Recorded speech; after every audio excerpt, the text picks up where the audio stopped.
Bueno, pues vayamos a por la pregunta 19, ¿verdad? Sabéis perfectamente que Prat, Josep Prat, fue quien empezó los grupos con su método de clase, que eran grupos terapéuticos desde mi perspectiva y que han tenido bastante recorrido, ¿no? Cuando uno lee el libro de Josep Levi Moreno, por ejemplo, que es el que empezó los grupos en Europa al menos y que en cierto modo ha influido bastante, pues por no decir el 100%, en aquellos desarrollos psicoterapéuticos en los cuales la acción, la dramatización, la escenificación forman parte del trabajo. Tiene un libro, bueno, su libro fundamental de psicoterapia de grupo dice algo que me parece que es importante rescatarlo, para que lo tengamos un poco presente siempre, ¿verdad? Dice, los conventos cristianos, en su intento de fundar familias sintéticas, anticiparon en cierto grado la moderna psicoterapia de grupo. Se puede definir dos tipos de movimientos definidos en la evolución de los conventos. Uno, de tipo individualista del convento que floreció en Egipto y Siria. Se trataba de un intento de curación por aislamiento de la comunidad. El otro fue centrado en el grupo. El camino solitario hacia la santidad, que solo muy pocos individuos destacados podían desarrollar, se mostró como un fracaso para la mayoría de los monjes que se pusieron en ello. En cambio, el estar en grupo mejoró bastante ese camino hacia la santidad.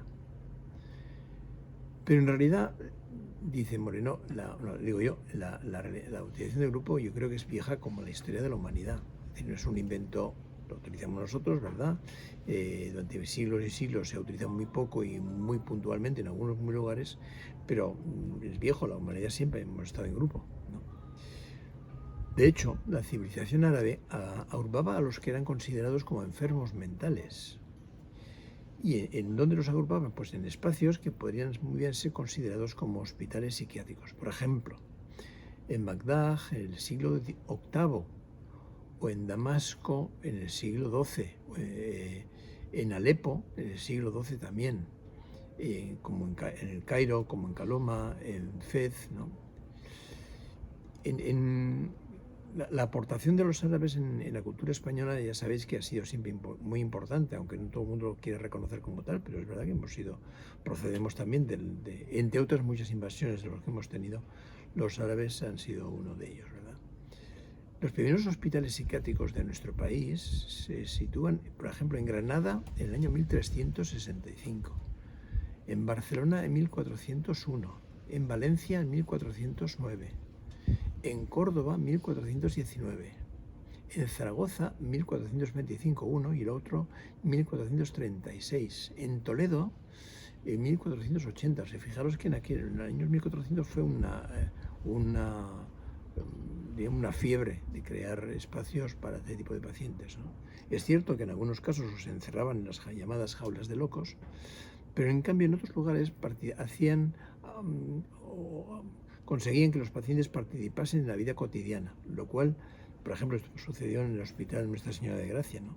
Y eso fue reconocido por Pinel como un adelanto de la atención psiquiátrica. Quiero decir que estas cosas, que los españoles somos muy tendentes a no decir lo que hacemos, a mí me parece que es importante rescatarla, ¿no? Porque, como veis, la mayoría de la información que os traigo es del extranjero, es inglesa fundamentalmente, que son los que parece que han sabido organizarlo de manera que son ellos los narradores y quienes relatan la historia, ¿no?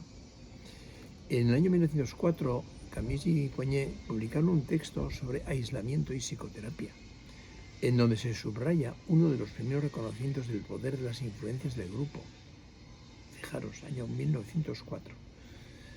De forma insignificante e incidental, realizaron varios comentarios sobre el relativo éxito de los tratamientos a pacientes psiconeuróticos tratados en la sala de Pines en Salpêtrière, y contrastando con la mejoría del estado mental de aquellos pacientes tratados en salas privadas. Es decir, como que ya en esta época se hablaba de las ventajas de lo grupal respecto a lo individual, ¿no?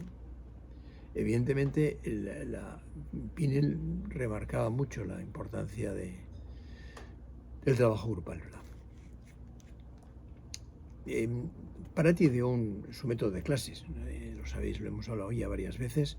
Empezó el 1 de julio de 1905 y las calificó algo así como el control del pensamiento para las alteraciones nerviosas funcionales.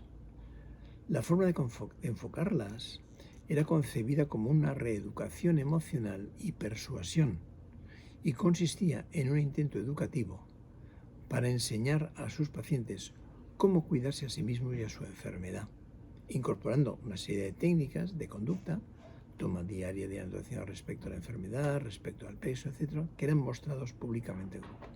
El hecho de que mostrarlos en el grupo, favorecía el que la gente cumpliera el tratamiento, ¿no? Las reuniones se hacían cada viernes y duraban 1 hora. Y su experiencia aparece publicada en varios lugares de la bibliografía, lógicamente, americana, ¿no? Llegaron a ser grupos de hasta 100 miembros, de tipo informativo y, desde luego, muy autoritarios. Bueno, esto no está mal, esto lo dice mi amigo Luis Illay, que me parece a mí que tiene toda la razón del mundo, ¿no? Pero bueno, luego a partir de ahí podemos encontrar en la bibliografía general montones de autores, básicamente no, totalmente todos ellos ingleses, con lo cual queda muy en precario la aportación de la cultura española a todo eso, lo cual es una pena, que seguramente no es culpa sino nuestra, es decir, que somos muy poco dados a decir lo que hacemos porque nos parece que lo que hacen los de ingleses básicamente es mucho mejor que lo nuestro. Pero en fin, habrá que corregir este punto. Bueno, os dejo aquí y pasaremos luego a la segunda número 20, ¿de acuerdo? Venga, un abrazo.